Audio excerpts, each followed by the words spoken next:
Welcome to this afternoon CME, which will be focused on tuberculosis.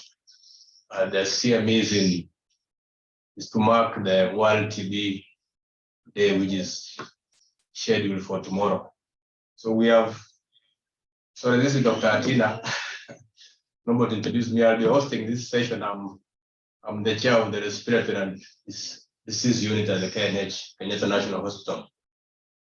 So we have 3 presenters this afternoon, and we shall start with Dr. Jackie Oliwa, who I believe is logged in, will give us the first talk. And so Dr. Jackie Oliwa is a pediatrician, a lecturer at the University of Nairobi, Department of Child Health, and she is an expert in this area of tuberculosis. She's also a health systems researcher, as well as an implementation science researcher.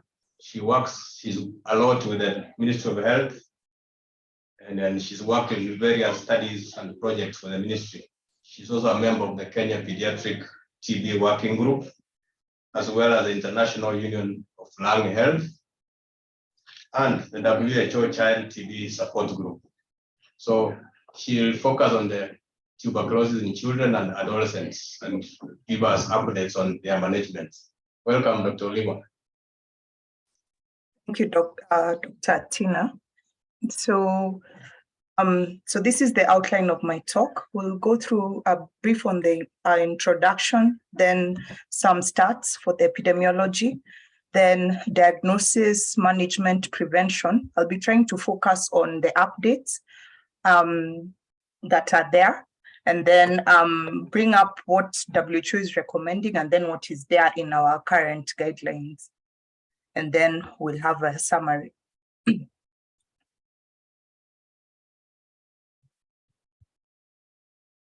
Sorry, my slides are not advancing, so let me just stop and try again.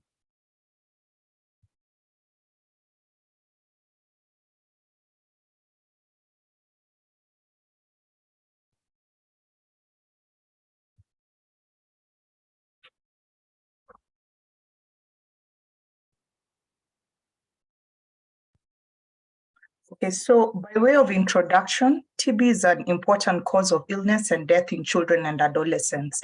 Many TB cases are not detected, especially in young children.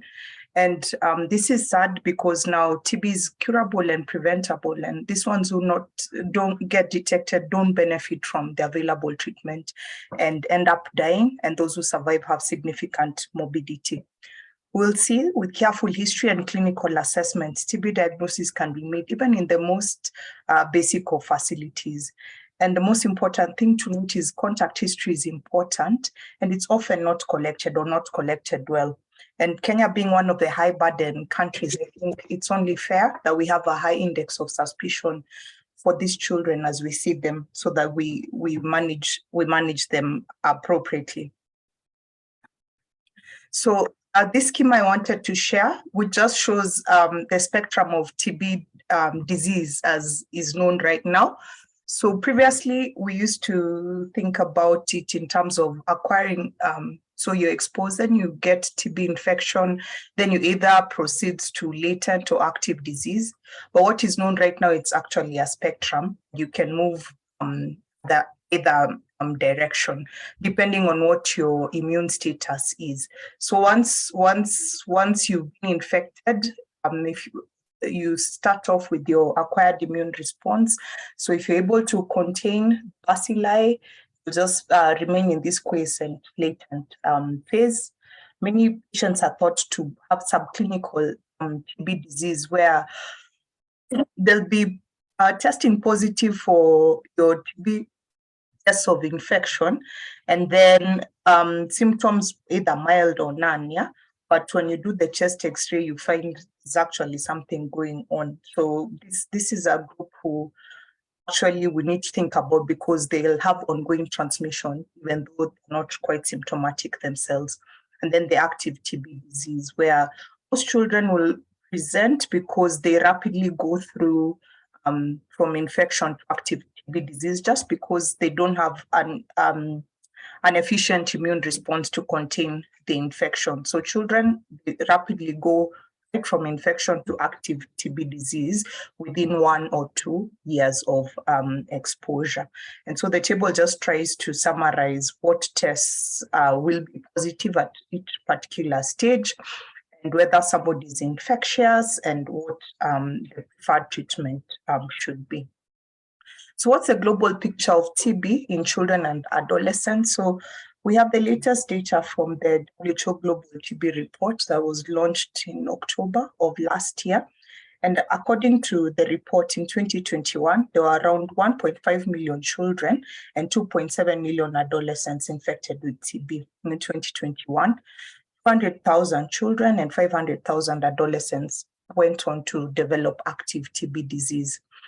And TB remains one of the top causes of death amongst children, and it's a leading cause of infectious diseases in this particular age group. More than 200,000 deaths per year are estimated to be due to TB. Now, we find even with this data, with these figures as high as they are, they're actually an underrepresentation of the true picture. Most children and adolescents are often underdiagnosed and undertreated. And like I mentioned, they often end up with poor health outcomes.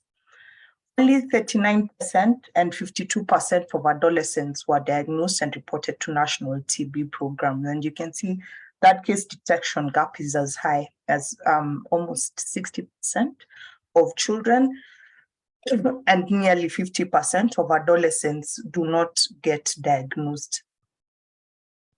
19,000 children and 45,000 adolescents, these are the ones who are reported. So 200,000 is from modeling estimates, the ones who actually got reported over here. And you can see that's underreporting.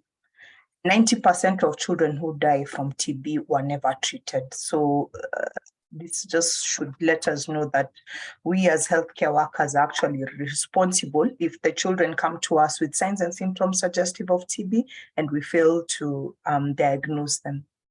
And then fewer than half of eligible children and adolescents who are household contacts of TB patients receive preventive treatment. So not only in Kenya, but in the whole world, we're not doing well in terms of preventive therapy and case detection. And for this reason, we're going to struggle to meet the end TB goals, because even the children who survive, they remain as potential transmitters for the rest of their lives. So this just shows the distribution from the 2021 data, and children represent around 11% of the cases. And you can see young children, 0 to 4 years, are quite few. So case detection gap is greatest in the younger children. And this is the situation in Africa, and you can see 68.2% of children 0 to 4 years are thought to be missing, either through underdiagnosis or underreporting. You can see how the gap applies now in the older children.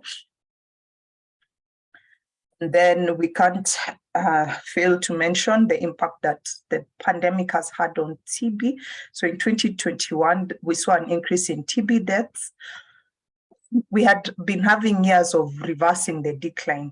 Between 2005 and 2019, great gains being made that were reversed with the pandemic. Fewer people were diagnosed and treated or provided with TB treatment. And what is even of more concern is fewer resources for essential TB services and TB research and diagnosis. And so we really need to think about actions to mitigate and reverse the impact of the pandemic on access to essential TB services. And actually, when you think about, we'll come to it, but if you just think about how rapidly treatment options and vaccines came up for COVID-19 in just a couple of years compared to TB that's been with us for hundreds of years, it just makes you think that this is a disease of the poor, and it's because it's affecting us. We ourselves need to start thinking about the solutions. So these are case finding statistics for Kenya between 2009 and 2021 from the National TB Program. And I think you can see also as a country, so the bars are the total number of TB cases notified over time, and then the red dots just show children as a proportion of all the cases notified. So if you focus on the red dots, you can see we had started doing well in terms of notification. So from 2016 to around 2018, we were really doing well in terms of trying to identify children with TB. There's a lot of concerted effort from the TB program and other stakeholders. Then with the onset of the pandemic, we started going down as well. And we're hoping that now things have settled, then we can start to think more and do more so that we start to prevent these deaths. So this chart also from the National TB Program just shows how the notification has been in the various age groups. So you can see children who are 0 to 4 years, the absolute number of cases. So green is in 2019, blue is 2020, and 2021 is the orange or amber. Then in Kenya now you can see we are sort of missing the ones who are 5 to 9 years, and this age group is of concern because these are older children. You can actually get sputum from them if you cooperate well. If you know they can cooperate with you, so we just need to think about why we are under detecting them. Then you can see now the numbers start to rise again in the older children and adolescents. So a bit about diagnosis. So the diagnostic approach is based on a combination of careful history and examination. You have to have a high index of suspicion. So you have to think about whatever you're seeing in front of you and think, could it be TB, and dig deeper with a careful history and a thorough physical examination. And then you should make attempts for bacteriological testing, mostly because Kenya is one of the countries with a high burden of drug-resistant TB, and the only way you can confirm this is by trying to get an appropriate specimen for bacteriological testing. We also really need to think about chest X-ray findings. For us, chest X-ray is so important in diagnosis of TB in children. It helps support the diagnosis. More often than not, they will have some abnormalities on chest X-ray.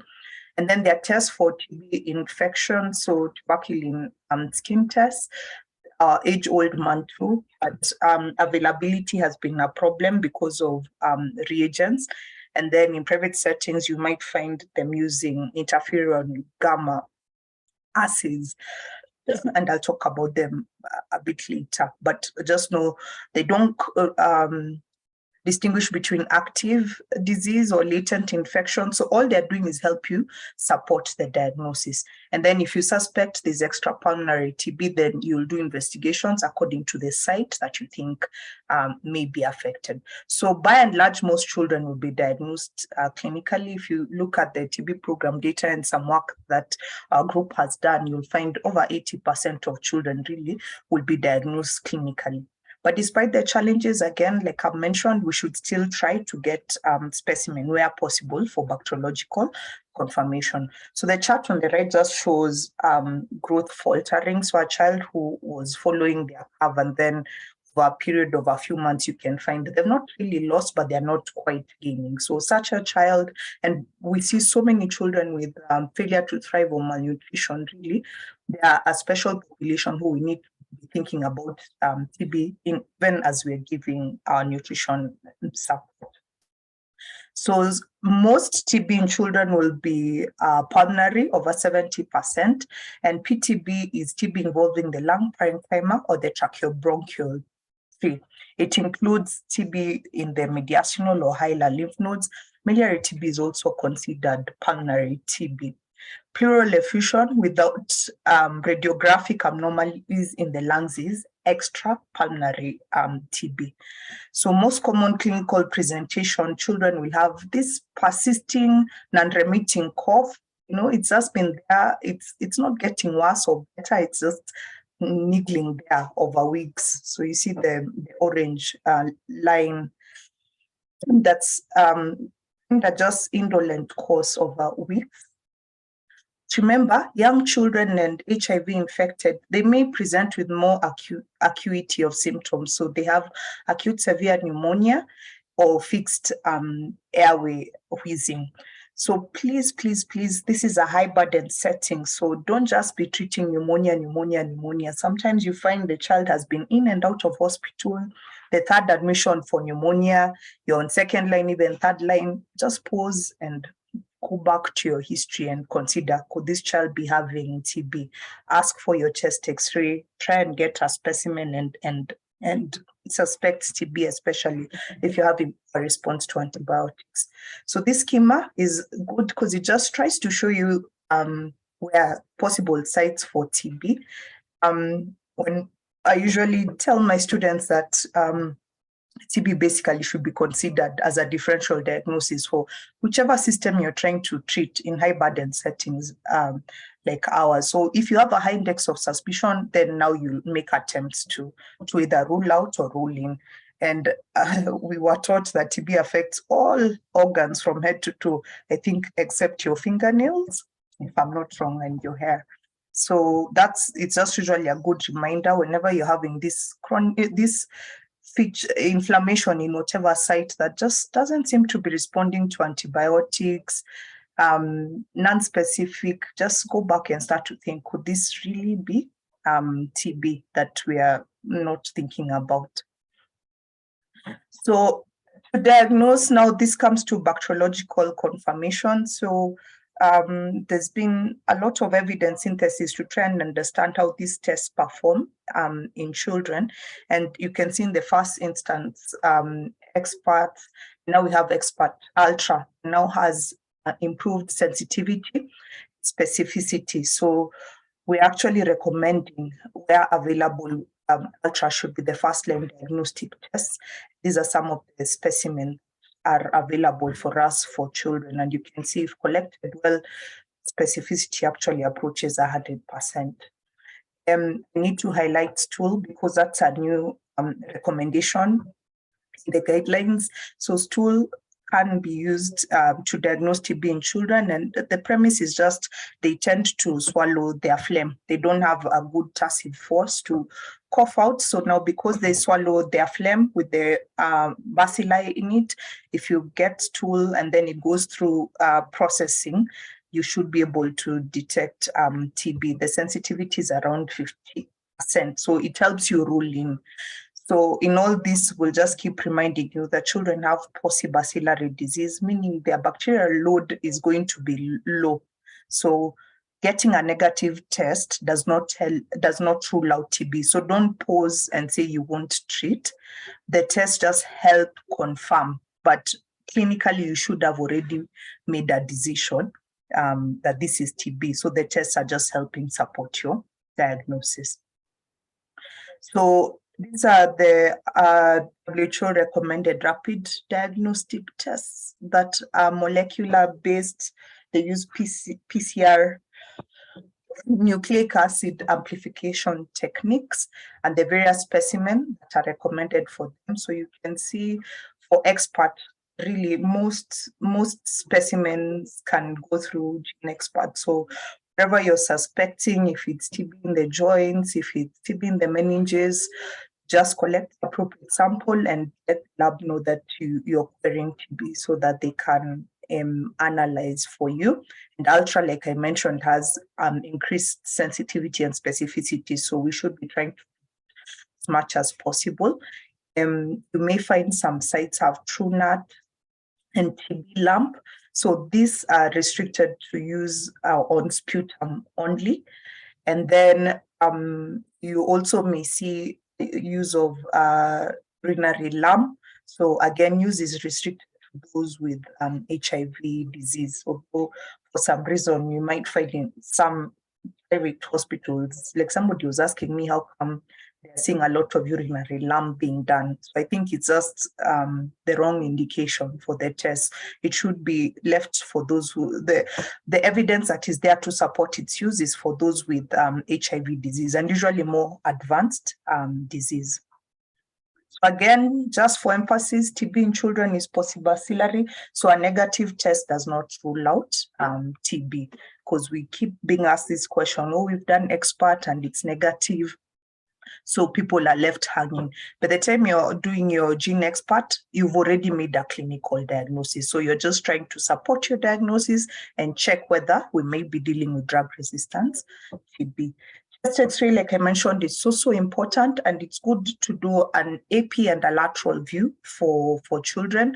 And the things that we're looking for that are suggestive for TB are things like enlarged hilar or paratracheal nodes, dense alveolar opacification, and the child will usually not be too sick. A miliary pattern, like you can see in the bottom right panel, and then adolescents, older children will have more adult type disease. So you may see cavitations, and then also pleural or pericardial effusion in a child or adolescent who's not acutely ill. So again, the time you're doing a chest X-ray, you should have done a good clinical exam that just sort of guides you to do these tests. Yeah. And again, there's something new in the guidelines about disease severity. So those who have minimal disease can qualify for shorter course of treatment, and I'll come to that shortly. I want to recommend the Union Diagnostic Chest X-ray Atlas. It's available freely online, and it's a useful resource for training for those who are educators, and also just for your own enlightenment, because there's a whole array of various X-ray pictures that you can use, and helps you now develop your index of suspicion as you look at your own X-rays at work. So the other thing that is new is that we have this integrated algorithms. So I think people who practiced earlier days, you remember Keith Jones and the like. So it seems like we've gone full circle and we're going back to scoring. So these are new integrated treatment decision algorithms. So they're a bit small. If you go to the WHO operational handbook, new guidelines, which you can have a look and just see. So they apply to children who are less than 10 years. The first algorithm is for settings that have chest X-ray. The second algorithm is for settings that don't have chest X-ray. So you just go on through assessing whether whatever signs and symptoms the child may have, whether you've been able to do bacteriological confirmation tests or not, whether the child has had TB contact or not, and then now you score based on the availability of signs and symptoms suggestive of TB, and also abnormalities in chest X-ray. So once you get your scores, if the sum is more than 10, you initiate appropriate TB treatment. The good thing with this is whether you're able to do diagnostic tests or not, you're still able to score, like as you can see in algorithm B. And so these algorithms are still going through external validation. So countries have been advised to sort of do operational research to see how well they perform before a firm recommendation is made on their use. So Kenya, as a team, we sat down and thought, how would we adapt these WHO algorithms to work in our settings? So this algorithm is now available as an addendum to the current TB guidelines. And the principle is just trying as much as possible think through the suggestive signs and symptoms of TB. And we want to ensure there are two or more suggestive of TB: cough, fever, weight loss, lethargy, or reduced playfulness. At least try and think if they've been there for more than 2 weeks. And then it's also important to get contact history. And like I said, contact history is poorly documented, done, yet Kenya is a high burden country. So for children, the person who spends the most time with the child is the one who's most likely a source case. So try and think who sleeps with the child in the same room, because then that means at least 8 hours or more a day they spend with this person. And for school-going children, the source may be outside the house. So we've had cases in school transport or children in boarding. So just think about that contact, and then remember, even in the past year is relevant. So you may have had a grandmother or a relative. This is Africa. We are constantly living with our relatives who come and they might stay for a month and go. So just ask, did anyone who's currently staying with you or who came to stay with you in the past year who's been coughing or has been managed for TB? Try and ask, and more often than not, you'll get who the source case may be. Even now in the adult physicians, as you're treating adults with TB, please just go back and do like contact tracing and find out who are the children who are living with this adult who are probably already exposed and may benefit from treatment. So once you go through your checklist and see if the child has 2 or more of those suggestive symptoms, then you go on and check, do they have any abnormalities in their respiratory exam? Do they have fever? And then they have in growth faltering. So if they have 2 or more from the first box or any abnormal respiratory exam findings, then that is probable TB, and they go on now, as we'll come to that. But if they do not meet the criteria, you have to consider other differential diagnosis and then ask them to come back for review after 1 week and see if they're developing new symptoms and manage appropriately. So those who have entered our probable TB diagnosis box, we have the option of going through investigations if they're available, because you have to consider there are settings where investigations are not available and we want to avoid delaying treatment or clogging up referral hospitals where everyone is being referred upwards for investigations. And we want our healthcare workers to be comfortable diagnosing TB wherever you are. So if you have access to the diagnostic test, this is the point where chest X-ray is done, tuberculin skin tests, and then a specimen for bacteriological testing. So your sputa or stool or urine for your HIV infected. So if the test is negative or it's not done for whatever reason, or you don't have access to them, then you go on to the box, for making a clinical diagnosis. And if the child has 2 or more cough, fever, weight loss, lethargy, plus any one of positive history of contact, abnormal respiratory exam, abnormal chest X-ray where available, positive Mantoux or IGRA test, then make a clinical diagnosis and start TB treatment.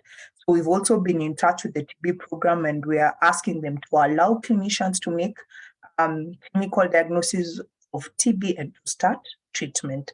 So if the child does not meet the criteria, again, you go back to your box for differentials, ask them to come back after a week and reassess and see if they're having new symptoms. And if you hadn't done a chest X-ray, send for a chest X-ray at that point. Then it goes without saying, if your bacteriological tests are positive, then that's bacteriologically confirmed TB and start TB treatment. Now remember, children have postbacillary disease. So your tests, so like ultra, you might get its trace. So a trace ultra is still considered a positive test in children. So briefly on treatment, the updates I'd like to highlight is now we have an option of a 4-month treatment, which we are happy about because improved adherence and better outcomes. So to qualify for 4-month treatments, so these are from the WHO guidelines, you need to have non-severe TB. Non-severe TB on chest X-ray, meaning they're having minimal disease. You just have intrathoracic lymph node, no airway obstruction, TB confined to one lobe, no miliary pattern, and complicated pleural effusion, meaning you don't have empyema and the like. TB that is negative, trace or very low, or sputum smear negative are considered non-severe. For those who have mild symptoms that do not require hospitalization, those you'll be happy treating TB as outpatient, basically. So they don't have danger or priority signs, no asymmetrical or persistent wheezing, and no severe acute malnutrition, no respiratory distress, fevers are not high, no severe, basically, child that you can manage as outpatient. So these qualify for 4-month treatment. And these are the regimes recommended by WHO. So, so for non-severe TB, it should be in the first box, you can see we're having 2 months of intensive phase and 2 months of continuation phase for those who have non-severe. And then, so those are children aged 3 months to 12 years. For children who are young, less than 3 months, they'll be on the regular 6-month course, yeah? And then the adolescents is also a new guideline that now allows them to have also 4-month treatment. Here we're using rifampicin and moxifloxacin as well. But for them now, the question is the availability. So the TB program needs to try and let us know whether these commodities are going to be available.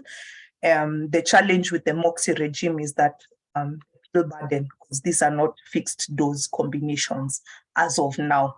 So then for extrapulmonary TB, for them, so if they have, for them, basically extrapulmonary TB, we are sticking with the old regime for 6 months treatment if they have peripheral lymph node TB. And then in the young children, but in the older children, if all they have is like cervical lymphadenitis, so these ones would also qualify for a short course because they have minimal disease, but you have to really make sure that they don't have other complications. If at the end of 4 months, symptoms are still persisting or they're no better, there's permission to continue and extend to 6 months. And then TBM, osteoarticular TB, we're treating for 12 months. The 4 drugs and then 2 drugs in the continuation phase. There's an update where TBM is an option for a shorter, more intensive course. What is being added to this is ethionamide, and the treatment is for 6 months. Again, this is a conditional recommendation because commodities, we need to make sure there's availability of ethionamide. So Kenya again we sat down, reviewed the WHO guidelines and tried to see what would be practical in our setting based on what commodities we have available at the moment. So the Kenyan guidelines, these are the proposed treatment regimes, and we are applying this to children who are 10 years and below. So eligibility for 4-month regimen as shown there. The most important thing is that they have non-severe disease and stable enough to be managed as an outpatient. And HIV negative, no severely malnourished, not immunosuppressed, and your bacteriological tests, if you've done, they are negative. So if they meet those criteria, they can get the 4-month course, but with a caveat that they need close follow-up, and should anything change, then you switch back to the 6-month regime. And then there's our 10, for us, we are still going to treat our TBM and osteoarticular TB for a year, just because of availability of ethionamide and the like. So I'm told these regimes are supposed to be applicable at least from March of this year. So this is just flagging the updates to the guidelines. The sensitization is going to be done. So the other updates is in the management of drug-resistant TB, and what is good is now DRTB can be treated for a shorter duration of time with fewer drugs and all oral drugs. So this is sort of like what is the recommended standardized regime using bedaquiline, isoniazid, ethionamide, levofloxacin, clofazimine, pyrazinamide, and ethambutol. And these children can now be treated for 4 to 6 months, yeah, with these regimes. But you can see there are options to extend if the patient is still smear positive after 4 months of treatment. So this again is a new update, and all children now should benefit from the use of bedaquiline in the short-term treatment. So there are cases where, so this is basically for most of your RIF-resistant TB. So there are cases where you might get, they have resistance to fluoroquinolones or other resistant patterns. So what is being recommended is we individualized their regimens and guided just by trying to make sure that the patient has at least 2 drugs from A. So which has your fluoroquinolones and bedaquiline and linezolid, and 1 or 2 drugs from group B, all from group B, and then 1 or 2 drugs from group C. So basically you're trying to build a regimen that has 4 to 5 drugs, and you try and see if most of the drugs will come from A or group B. So you'll also come across the BPAL regime, again, shorter course, 6 to 9 months. But there are caveats for which patients qualify for this that you'll find in the operational handbooks and the guidelines. And then if you have a suspicion of DRTB with TBM, you have to consider drugs that have good CSF penetration, and that includes the drugs that have been listed there. So those need to be part of your regime if you're treating TBM in drug-resistant TB. So what do we have for prevention? Sadly, 100 years plus, we just have BCG vaccine. That's all we have in our armamentarium. And just pause and reflect about the COVID era and just think about how many COVID vaccines were developed in less than 2 years. So TB, again, is like the stepchild of infectious diseases. So more advocacy and more needs to be done to improve this. So for TB preventive therapy, again, guideline updates is shorter regimes. We are now having shorter regimes that can be given weekly, as opposed to the isoniazid preventive therapy that we used to have that needed to be given daily for 6 to 9 months. So you can imagine you're giving this treatment to somebody who doesn't feel sick at all. Adherence has been poor. So we're happy with the shorter regimes that can be given weekly. So household contacts of smear positive patients, and we're thinking about young children. So all who are less than 5 years of age and HIV infected should be given priority for TPT. So you just have to make sure that they don't have any symptoms of TB. So no fever, no cough, no weight loss, no lethargy. So I put the abnormal chest X-ray findings or tuberculin skin tests. If available, they can be done, but they should not delay onset of TPT if the patient does not have any symptoms. They just help you decide whether you want to give TPT or full treatment. So again, Kenya has guidelines for the prevention of TB prevention therapy. So basically, you just go through the symptom evaluation and you're trying to find out whether the patient has active TB or latent TB. These are the regimes that we are recommending for in our guidelines. So those who are HIV negative, they get rifampicin and isoniazid, 3RH regime daily for 3 months. And then those who are HIV positive, they get isoniazid preventive therapy daily for 6 months. Yeah, that's under 15 years. And then 15 years and above, regardless of HIV status, they'll get the once weekly isoniazid and rifampicin for 3 months. Yeah, so those are updates. So in summary, I think we've seen that TB is curable and preventable disease, but sadly remains a leading cause of death. And we've seen there's a wide case detection gap, especially in young children. Clinical diagnosis is possible.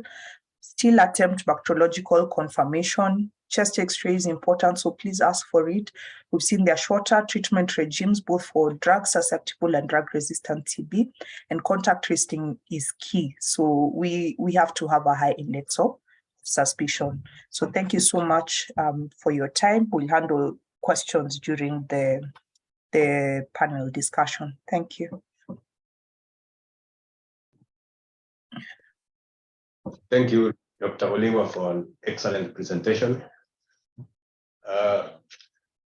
She said we'll keep the questions to after we have had 2 other presentations. So it's my pleasure now to introduce Cory, who is a senior nurse in the TB Management Center at the KNH. She's passionate about tuberculosis. She's done lots of research, and she will take us in the next few minutes through the nursing aspects. Welcome, Ines. Thank you. Thank you, Dr. Oliwa, for the good, wonderful presentation that we had from you. Thank you, Dr. Atina, for the wonderful introduction. My name is Lynette Makori, and I'm a nurse working in the TB Management Center. And today we are looking at the aspects of nursing in TB management, but I wanted to narrow it down to the role. What is the role of a nurse in TB management? So as we've gone through the previous presentation, we've seen that TB is a chronic disease and its treatment takes long.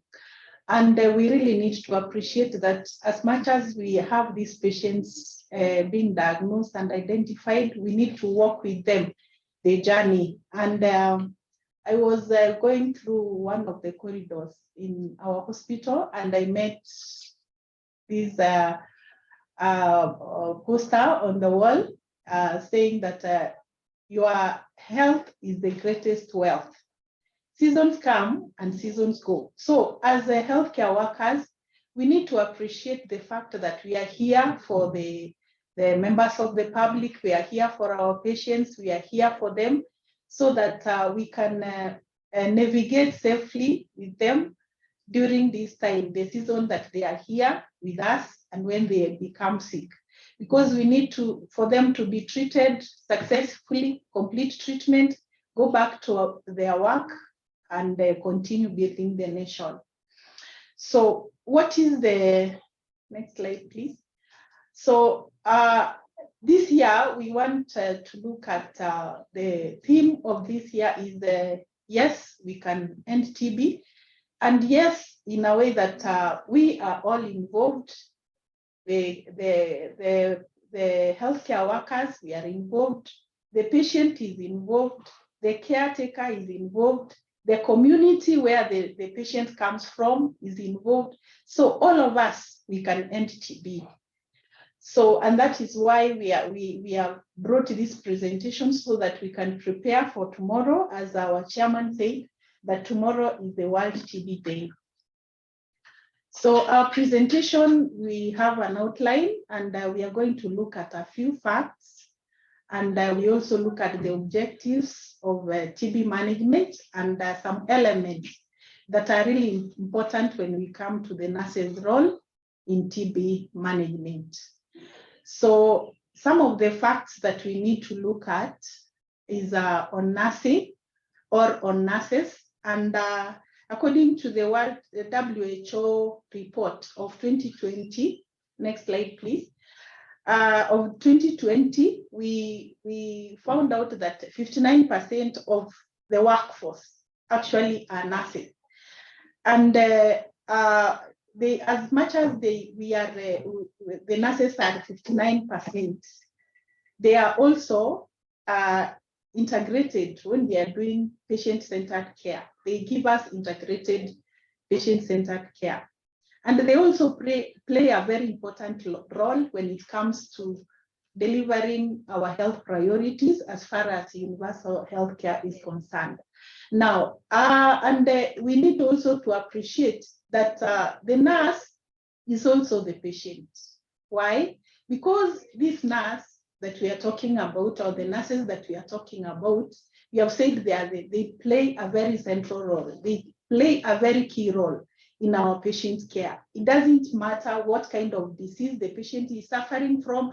It doesn't matter what brought this patient to hospital, but this patient has to be cared by the nurse. And the nurse is with the patient 24/7, 365 days a year. Now, I brought up that star to bring or to appreciate what the nurses do as far as taking care of our patients is. Now, we have different types of clinicians who take care of these patients. We have rheumatologists, we have chest physicians, we have orthopedic surgeons, we have diabetologists, we have, name them. All of them come with their line of management. They tell you, give this drug.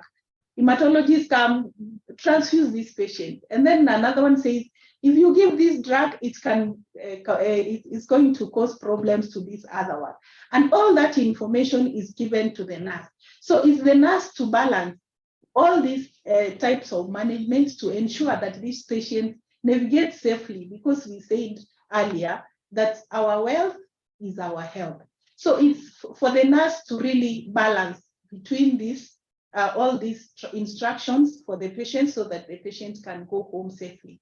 Others are nutritional support, pharmacy, that's where the drugs are, general supplies, radiology, the patient needs to be taken for radiology, the nurse to ensure that that patient goes for radiology, the results are back. When the doctor comes for the ward round, the results are there in time and the patient is reviewed, also with lab.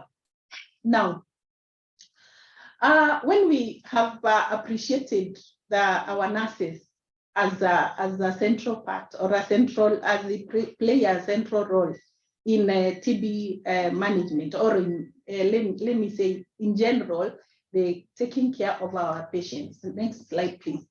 We need also to understand or to bring about the objectives of TB, but the objectives in TB management. We have 6 objectives that we really need to appreciate too. That when we diagnose our patients, we need to ensure that these patients receive uninterrupted care in an integrated and coordinated healthcare system, whereby this patient is going to get everything under one roof. Why? Because we said these patients are going to be treated for a long time. And it's also important to remember that TB and HIV, let me say, TB and HIV are Siamese twins. They like fuel each other. So when our patients come, we really need to look at them in totality.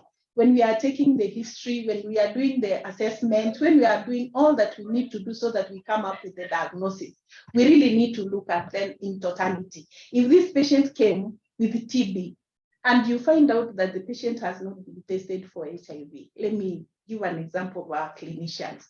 This patient comes to you and you need to put the patient on TB treatment. Kindly go a step further and also ask if they have ever been tested for TB, and if they are not for HIV, let them also be tested for that.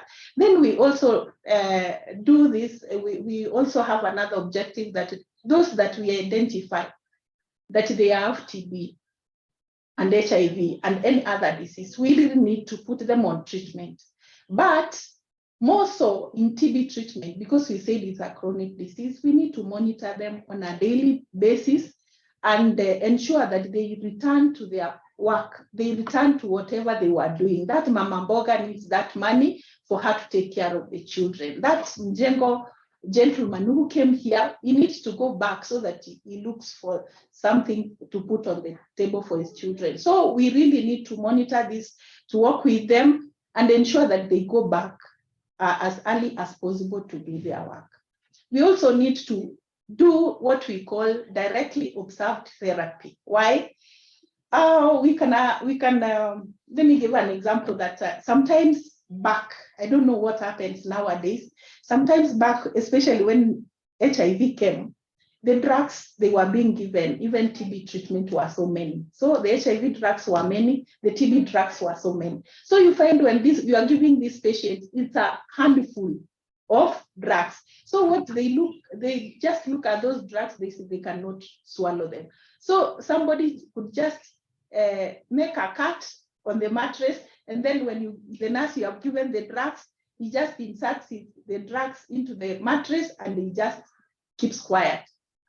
Unfortunately, if this patient dies, when you want to carbolize that mattress and you prepare it for another patient, you find all the drugs you are giving from the one until this patient passed away, they are just under the mattress. So the WHO came up with this directly observed therapy in TB treatment, that you really need to ensure that these patients swallow the drugs. So when you are giving the drugs, nurses, we really need to observe that the patient is taking the drugs and they are adhering to the time. Time is very important. Time is of essence. If you say it's 8 p.m., let it not be 7:30 or 8:30 or 8:05, because the moment we stick to time, then we are going to cure patients and also prevent drug resistance. The fourth one is effective contact tracing and treatment of community TB transmission. This one I don't need to express or to elaborate further, because we found out even in children, we really need to do the contact tracing and treat this the contacts that we find who have the disease. We also put them on treatment early. Now, health education is very, very paramount as far as TB is concerned, because TB is a community disease. It comes from the community. So before this patient came to hospital, he came from a home, he came from a school, he sells burger in the marketplace, he goes to church or she goes to church. This TB is in the community. So when the patient comes, we help educate the patient about the disease, about health, about the drugs that they are taking, how they are supposed to take care of their sputum in case it's an infectious type of TB. We also bring the family in, those who support them, their buddies that they will be there when they are taking their drugs. We also stretch out to even the community. We tell them, when you go outside there, if you find somebody who is coughing or somebody who has this chronic cough, kindly tell them to go to hospital, get tested, and be started on treatment. We also do health education on the duration of treatment, because we saw that there is 4 months, there is 6 months, there is 1 year, and we really need to bring this into perspective so that our patients understand why they are taking this long and why they need to take this type of treatment. Then finally, we also need to ensure that individuals that we diagnose with TB, we notify them as per the WHO standards and guidelines. We have this in our country through the Ministry of Health and also the Division of Lung Diseases. We do quarterly reporting and we notify our cases to the Ministry of Health. Next slide, please. Now, we have like 7 elements that we really use when we are doing, when we want to bring out this aspect of nurses as far as TB is concerned. So the first one is TB case finding, and we do this by ensuring that we identify the cases from when they come to our healthcare facilities, especially in our hospital here. Our patients come through different entry points. Some come through A&E, others through PMC, the VCT, others come through PU, others from the orthopedic clinic, others come from reproductive health. So all these places, when these patients come and they are seated in the waiting bay, we really need to listen and understand and also identify who is that person who is coughing. And it's good to imagine or to assume that all coughs are TB coughs until proven that they are not TB coughs. So we also do assessment. We assess these patients whether they meet the criteria of TB. And then the third one is problem identification. We identify the problem, what brings them to the hospital. Then after that, we develop a plan of management for these patients. Then we implement that plan of management to also ensure that we have an outcome that is favorable. We are going to look at what are the favorable and unfavorable outcomes. And then finally, we do TB case notification. Next slide, please. Now, in the first aspect or element is TB case finding, and that is what I've just mentioned, that we promptly triage, we identify the cases, do contact investigation, and then also ensure that we put infection control measures. When we identify those coughers, please let us put them aside and also fast track them when they are in our health setting so that we identify them early. We isolate them, we put them on care, and then we continue treating them. Next slide, please. Now, in assessment, that is our second element. We do gather the data, and when we are gathering the data, we said the first one is to identify the contact. Even in adults, there are contacts. It's good to ensure that we do contact. We take history about if the patient had contact with either chronic cougher or somebody who is on treatment for TB, because this is going to guide us very, very much. If you get good history from a suspect, and he or she tells you that there is this person who chronically is coughing in my house, or I have a husband or a spouse who is coughing or was started on TB treatment the other day, then you are 95% of the diagnosis, you are home and dry. So when you come to getting the investigations, then you are just going to ensure that you are going to put the patient on the right treatment. So when we are doing this data collection, we gather from the community where the patient was treated before, where the patient goes to school or any other healthcare facilities that they have come from. Now, we have two types of assessments. The initial assessment, we do it as soon as the patient comes to the hospital and before we initiate treatment. This is where we do the gathering of information, as we have said before. And then after that, now we do ongoing assessment, whereby in every encounter that this patient is with us, we are able to do ongoing assessment. As they come for treatment, we continue asking them, how are you doing? How is the treatment taking you? We continue monitoring and assessing them. Next slide, please. Now, in the initial assessment, we do social demographic information. We gather that information. We take the extent of the illness, how long have they been coughing, any clinical signs and symptoms that we are having. We are seeing the patient is coughing, the patient has lost weight, he has fever.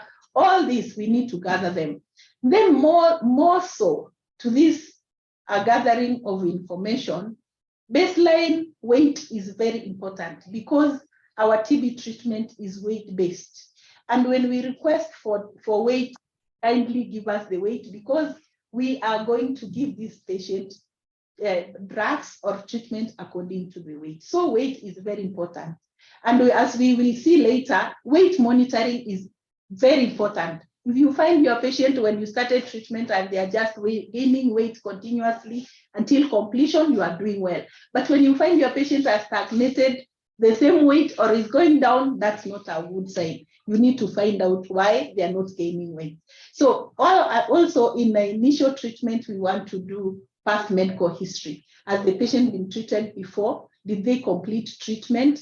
Did they have any other challenges that did not make them to finish treatment? This will be any treatment failure or relapse will be red flags for a drug-resistant TB. And this is where we really need to understand that we have to take sputum for culture and sensitivity and gene expert to find out rifampicin resistance and also culture and sensitivity to see if there is any other resistance that is there. So we also take, in the initial assessment, we do HIV, we test for HIV, diabetes, cancer, renal, all these conditions. We'll find that they are really closely related with TB. So we really need to assess for them. And any other barriers like homelessness, smoking, alcohol consumption, all that are barriers that can make TB treatment not to work very well. Next slide, please. So in the ongoing, after we have started our patient on treatment, wherever they are, whether we send them to the healthcare facility outside there or they come to our facility, we need to monitor them for vital signs. Weight gain is a good sign. TB symptoms, if they have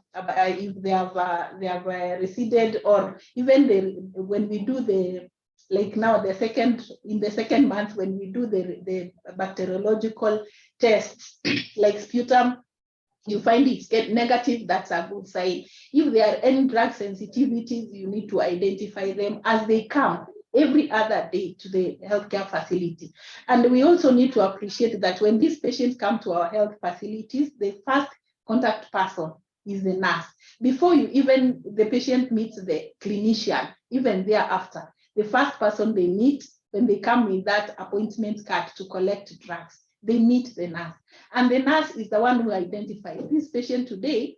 She has come when she's very low. What are we supposed to do? What is your problem? Are you getting any problem when you are swallowing your drug? It's good to inquire what is happening with the patient.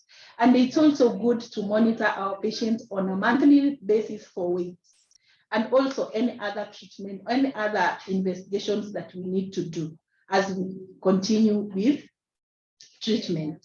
Now, when we do this, we are able to go to the problem identification. As our patients come, we identify what problem they have, and we are able to classify what kind of problem is it. Is it a social problem? Is it a health problem? What are we supposed to do so that we can help these patients out? Next slide, please.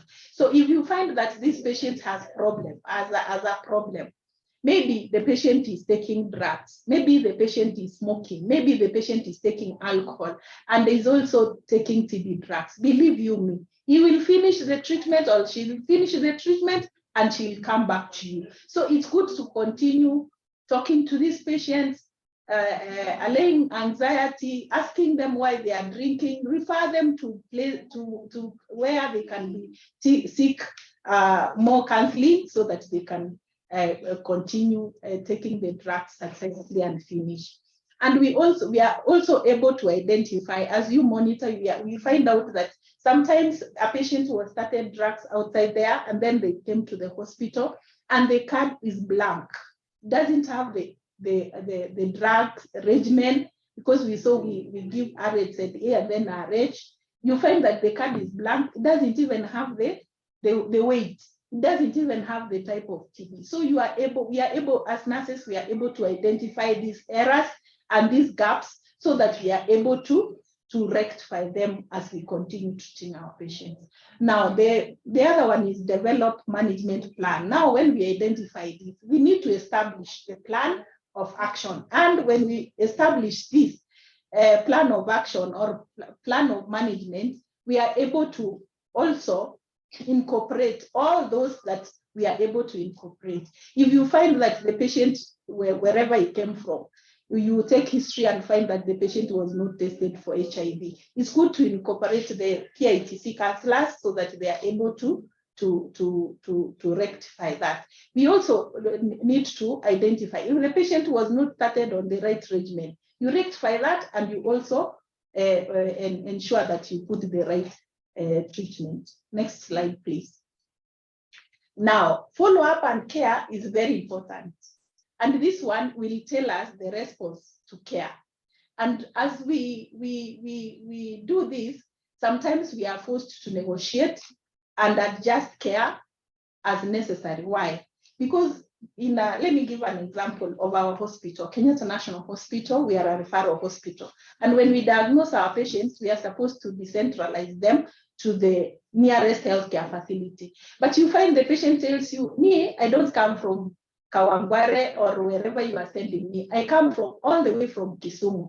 But my doctor has told me that I need to come over to Nairobi every other week or every other month. Now you need to negotiate with the patient and tell the patient, yes, I'll take you to a clinic in Nairobi, and then after that, you'll be given another clinic at home. So when you come to Nairobi, you don't miss a place where you need to collect treatment. And that negotiation makes the patient to accept or even to feel that he's part of the treatment or she's part of the treatment. Now, when we do this, we also need to understand that we are also educating this patient, because knowledge is power. When you continue talking to this patient, you continue coordinating with the places that you are sending these patients, you continue monitoring them, you locate the nearest facilities they are going to collect the drugs. This makes even the treatment or even the process of treatment even very, very smooth, and the patient is able to finish treatment. Next slide, please. Now, as we conclude, treatment outcome is very, very important when we are treating our patients. And as we said, the nurses, we are at the center. And as we monitor the patient, sometimes we identify these treatment outcomes early. If the patient was smear positive or was gene expert positive initially, and you find as the patient is coming, you are doing you are taking your sputum, The second month is not converting. The 5th month is not converting. That is a treatment failure. You need to tell the doctor, or you need to notify the clinician so that you plan on what you can do next. So some of the favorable outcomes we find when our patients finish treatment is the patient gets cured. That is the best. Is the best treatment outcome we get, especially from the patients who are pulmonary. They have pulmonary TB, and they were either diagnosed through GeneXpert or smear microscopy, and the sputum was identified to be having TB. So that is the patient. Those are the patients. When we follow them, we do follow-up sputum, and at the end we put cured. Now, others like the smear negatives, but we put them on treatment. All those who have extrapulmonary TB, we put them under the category of treatment completed. Now, when you add cured and treatment completed, you get a treatment success rate. That is what we base on. It's even in our PC. That how many patients did we diagnose? How many patients completed treatment or were cured? Then unfavorable outcomes are death, loss to follow-up, or treatment failure, or treatment transferred out. Now, as we finish, these patients, we really need to notify them. And notifying them will make us to understand and appreciate the burden of TB that we have with us, and what are the modalities we can put into place so that we can reduce the burden of TB. Now, as we summarize or as we finish, the take-home message is we really need to understand that TB is a chronic disease. It needs to be treated for long, and nurses are a central role. They have a central role to play in TB management, and we really need to identify TB and treat it early. And finally, as we take care of our patients, we really need to ensure that they complete treatment successfully. The next slide, please. That is the final one. May God bless you, and thank you for listening to me. We are here to ensure that we can end TB, and you can take a banana. There it is. Thank you. Thank you. Thank you, Lynette. I think we've done an excellent job as well. I'm sure the listeners have appreciated the passion in your voice. And that's the passion she brings to the TB clinic and to all the patients. So finally, I think we need to welcome Dr. Mecha, who is going to wrap it up by giving us the approach to management of TB among adults. I think, as you will pick from Dr. Lewa's presentation, most children constitute just something like 10%. The majority of patients are adults and they are males. So it's a male disease. Maybe Dr. Mecha will tell us why that is the case. I hope, Dr. Mecha, you are logged in. Yes, I'm logged in. Can you hear me? Yes, so Dr. Yes. Mecha, if I may just introduce him, he's also from the University of Nairobi. Now this time from the Department of Adult Medicine and Therapeutics. He's a pulmonologist, he's a chest specialist. He works with us, and he has also got lots of passion for lung diseases and especially TB and HIV. Thank you, Dr. Mecha. Thanks. Yeah, thanks, Dr. Atina, for your introduction. So I'll change gears slightly in terms of, what I would like us to talk about today is really about optimizing TB treatment outcomes. I will not review the current guidance on treatment of TB in adults, but then I'll tell you why. So obviously we all know this, that for some reason, which we all need to be very concerned about, TB remains a leading cause of mortality, actually 10th worldwide, and it's atop the leading cause of infectious diseases mortality. In 2021, which is the last, the newest TB report we have, we had close to 6.5 million people diagnosed with the TB, of whom 1.6 million died. That is about one person every 20 seconds. And as we all know, TB is treatable, it is preventable, and yet we continue to see lots of mortality. What you see here are global figures, this little legend down here. And we have recorded significant progress in addressing TB mortality. But what is very interesting is that, you know, from about 2019 or so, the mortality has the reduction in mortality has either stagnated and actually in some situations increased. So that's a huge concern. This is the latest data we have for Kenya from the World TB Report, and it sort of shows the same kind of trend. The figure to your right, in that the reduction in TB mortality is stagnating. And that's why I thought that maybe we could spend a couple of minutes just reflecting on what we need to do to address TB mortality.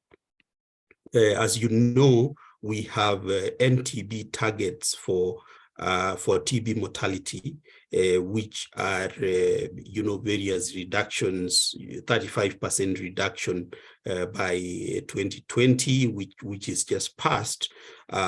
Fortunately, Kenya seemed to have met that target, but there's a concern given the stagnation in further reduction in TB mortality that we might not hit the 2025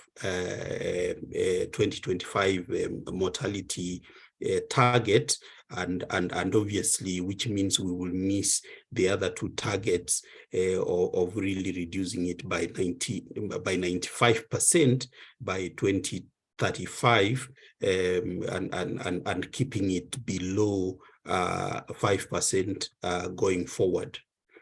So the question is, how do you address ongoing TB mortality? And I think everybody in the webinar would have some kind of experience of TB mortality issues that have been you know, vexing to them.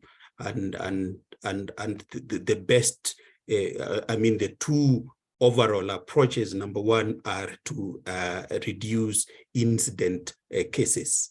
So if you reduce the number of new cases of TB, naturally you will reduce the mortality. But also among those who are diagnosed with TB, we need to work on the case fatality ratio, and we'll be looking at that.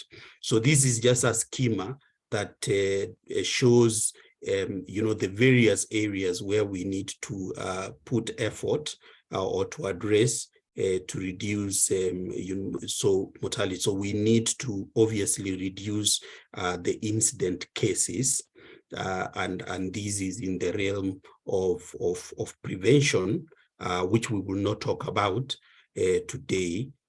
And for those then that are diagnosed with TB, or sorry, for those who get TB, we need to improve recovery and reduce mortality.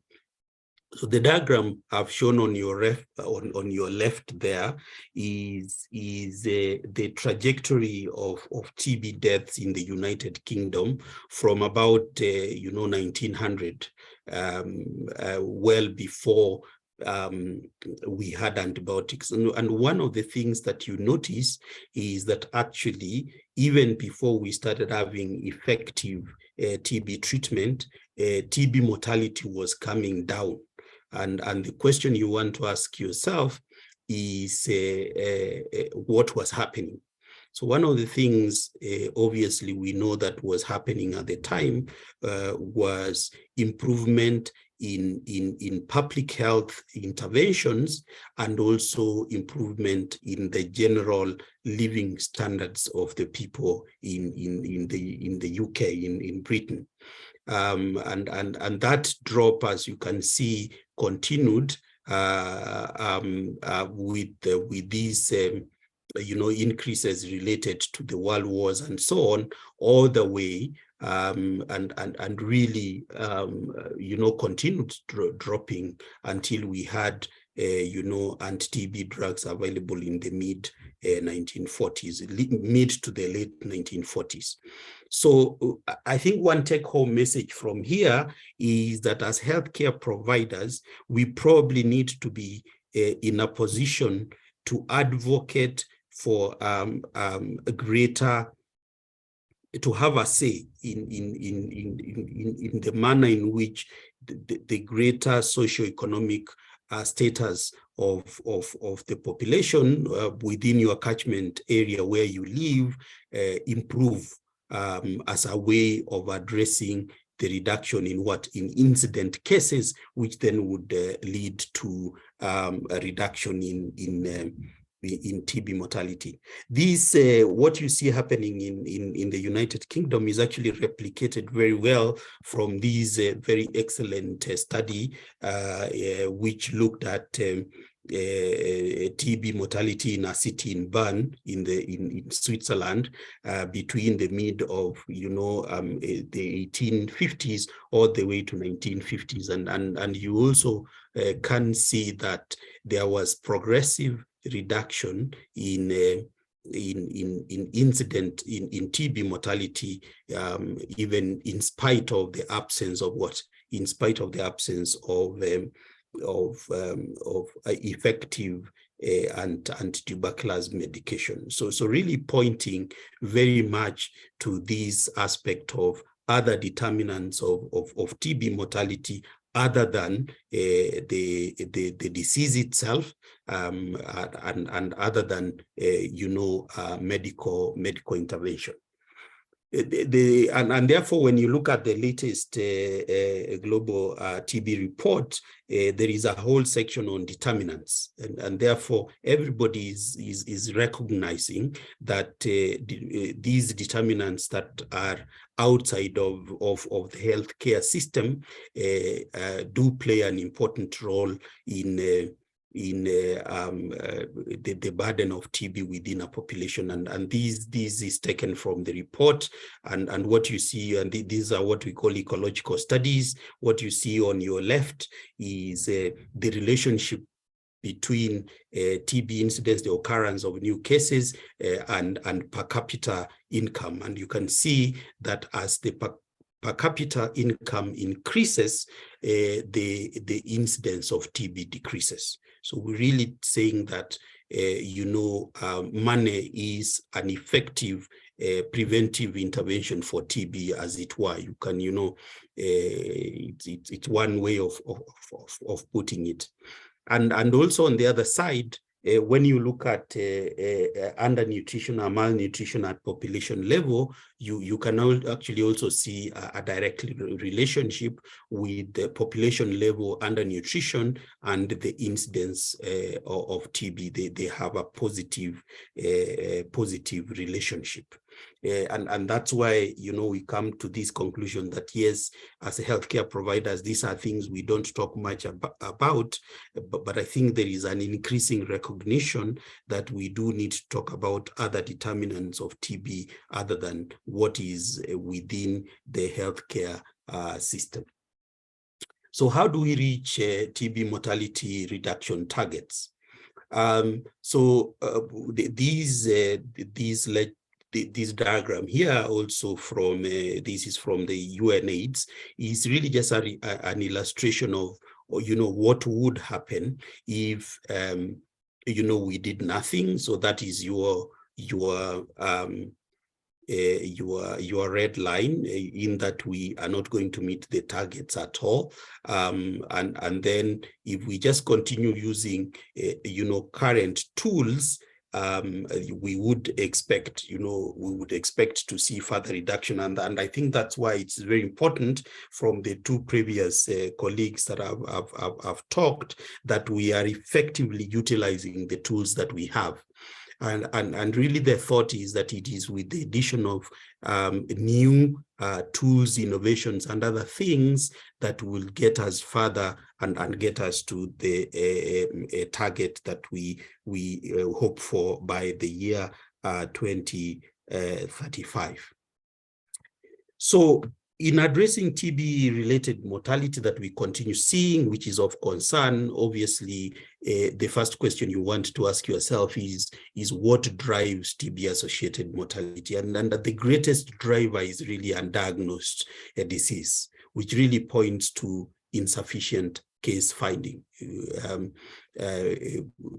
Most of the and these will be the greatest proportion of that leading to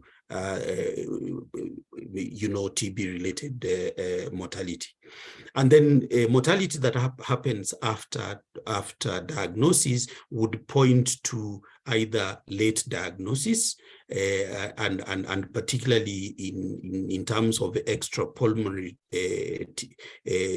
disease and the challenges of making a diagnosis for extrapulmonary disease, and also TB on treatment can be a reflection of the quality of care that is provided. So this is a modeling study that's published in Lancet Infectious Disease. Sorry, I didn't put the full reference there, that looks at TB-associated mortality in children below 15 years of age. And as I indicated, a huge proportion of TB mortality in children is related to undiagnosed disease. And therefore that really does mean that there's a lot of effort that we need to put into case finding, case identification, and proper linkages to effective treatment. Obviously, there is a proportion that is due to HIV infection in patients who are HIV negative, and so on, and those will be driven by other causes, other determinants of disease. So the other question you want to ask is really in your using your data, who is dying? And we know globally the largest proportion contribution to the mortalities from males. And there's something we'll be talking about, differentiated service delivery for TB, which we need to start thinking about.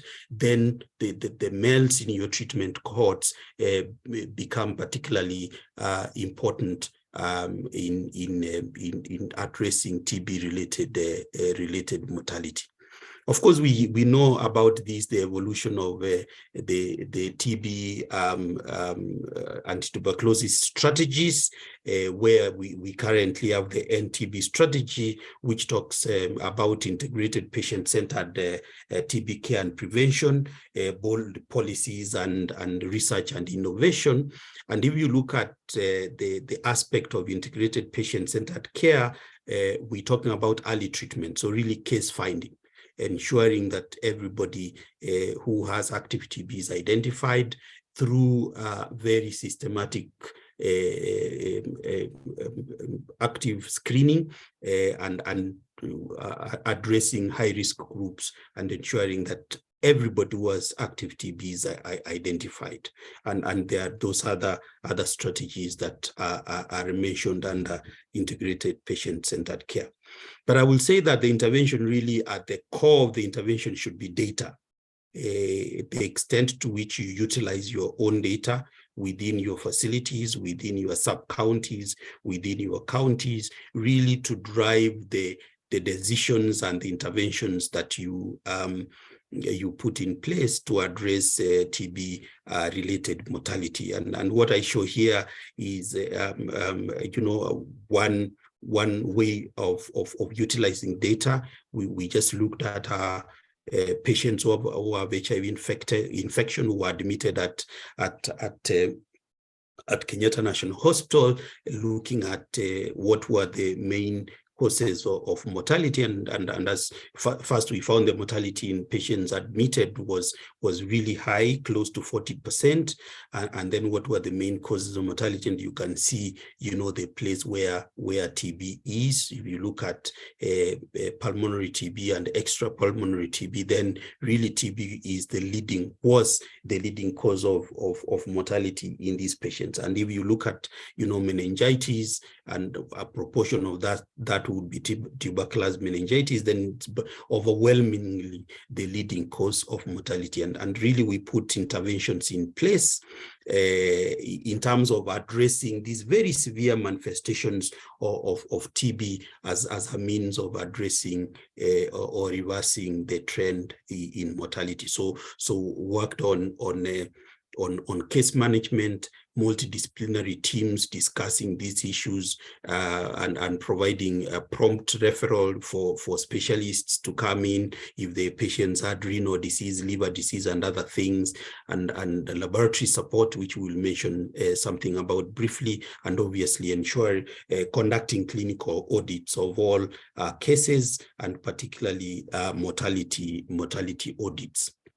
So in advancing the leading causes of TB mortality, you really need to address what you may call advanced or severe disease. And these are patients that will present with all malnutrition or end organ dysfunction. So whether it is coma or altered mental status, they present with the renal failure, liver disease, chronic and so on. So these are patients that really need to be treated. You know, have to have an intensive course of supportive management if they are going to survive. I think the other thing that you need to consider is comorbidities. So patients who have comorbidities would tend to have worse outcomes. Of course, the comorbidity we are used to, which I think we have done a reasonably good job of addressing, is HIV infection.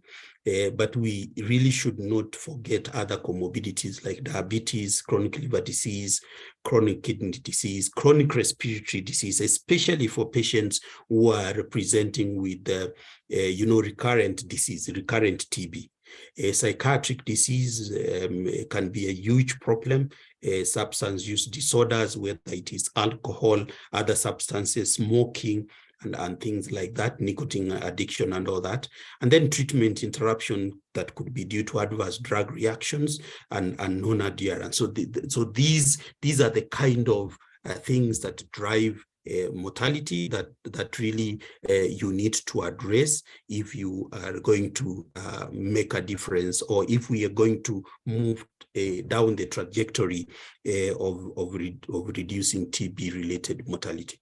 So a huge challenge I usually find in our country with regards to TB management is that there is really a lack of what you may call support systems other than diagnosis and anti-TB medications, and maybe one or two supportive agents like pyridoxine or something like that. But I think as teams within the facilities where you work, whether it is you know, in a health center, a sub-county, a county, and so on and so forth, you need to have a system of providing what you may call support infrastructure, support systems to address patients who have severe disease and who are at risk of adverse outcome, especially mortality. So, for instance, availability of the ability to do a total blood count assess for liver function test, and it doesn't have to be the full panel assess for renal function in patients who are presenting with the derangements in liver function. Are you able to tell whether these patients have viral hepatitis or not? I think within a care environment, as I said, whether it's a facility, a sub-county or county, you need to get together and establish mechanisms for availing these support systems for these patients.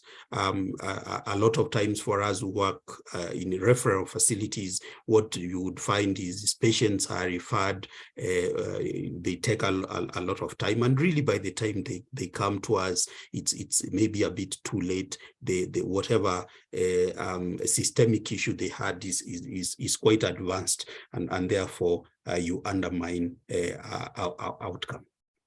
So really, what we are saying is along this journey of working on addressing mortality in TB, you want to start with case finding, ensuring, as we've said, undiagnosed cases drive mortality. You want to ensure that as much as possible you are reducing the proportion of patients who are undiagnosed.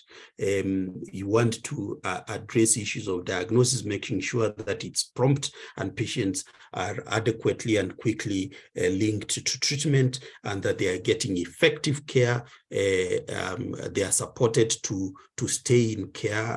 I think, as you know, we've said before, with the support of the whole team and really a central nurses playing a really critical role here, and then you are ensuring that then there is ongoing support that addresses these severe forms of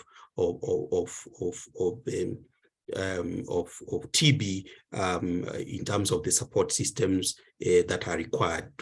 And I would want to see where patients who have TB, there isn't, some kind of fatalism. They are not given the benefit of ICU care, renal care, advanced renal care, advanced diabetes care, and so on. They should be given an opportunity to fight off their disease and improve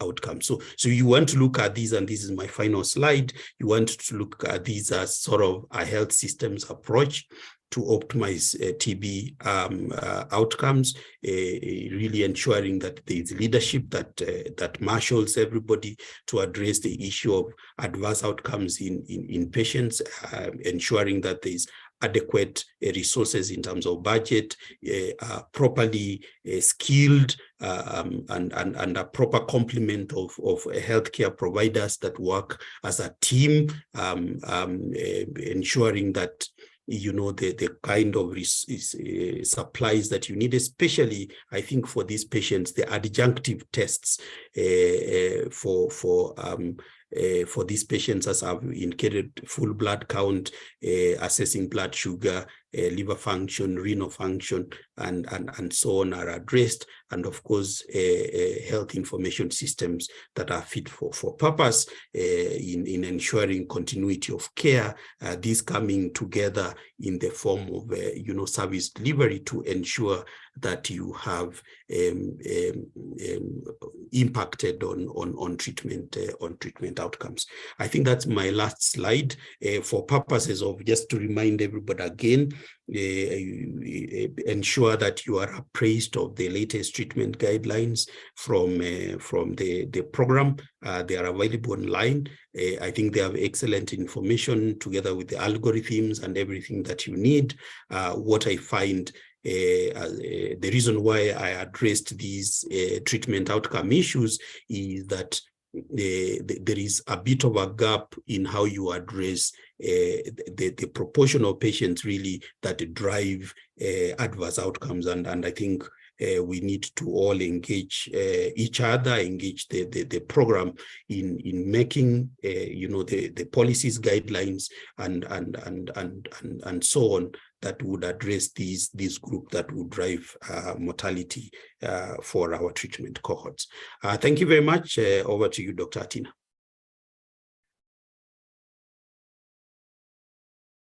Another excellent presentation, very clear, and addressing the theme ending, how do we end TB by the year 2035? So those are the key areas we need to address. I understand you have, most of the questions have been answered on the chat by the presenters. If there are any, maybe we'll give them 5 minutes to address them. And then questions left. The panelists, I believe you can see the questions on the chat. Yeah, I tried to address most of the ones that were linked to pediatrics and general. Maybe Dr. Mecha can take some of the ones that are for adults. Just trying to scroll through. Yeah, so there is a question about rising drug resistance. Can we attribute it to inappropriate use of antibiotics to humans and animals? So I wouldn't say animals. I am not so sure that we have. If you are talking about, of course, if you're talking about anti-TB medications, I wouldn't go the direction of animals. But if you are talking about antibiotics in general, yes, the problem of antibiotic resistance is driven by, we talk about One Health, environmental aspects, animal aspects, and human aspects. But for the specifics of anti-TB drugs, I wouldn't attribute them to animals, but to humans, yes, inappropriate use. Of course, you are aware, we are really discouraging the use of the quinolones for routine treatment for community acquired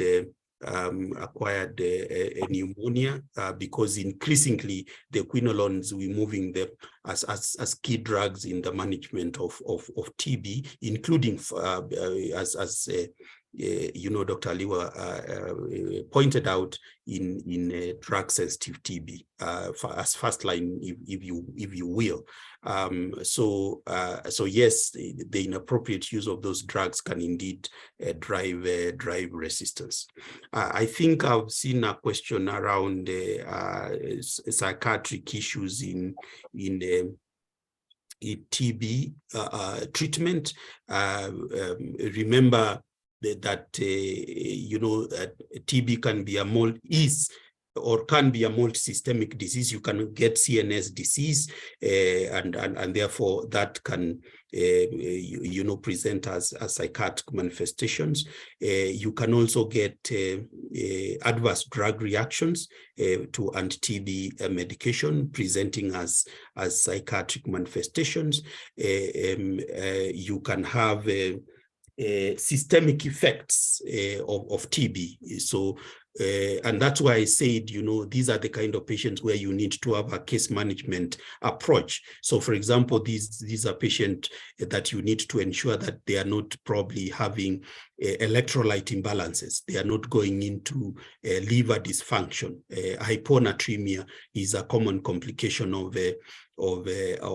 is a relatively common complication of TB, and therefore you need to be in a position to check your electrolytes, and really before you can decide that it is you know, organic psychiatric, you have to rule out all other inorganic causes, including derangements in electrolytes and so on. And then this is a patient that obviously will benefit from correction of any derangements that you get that could be responsible for the psychiatric manifestation. And if there is none, then management giving the proper mental health care in coordination with you know, your mental health colleagues.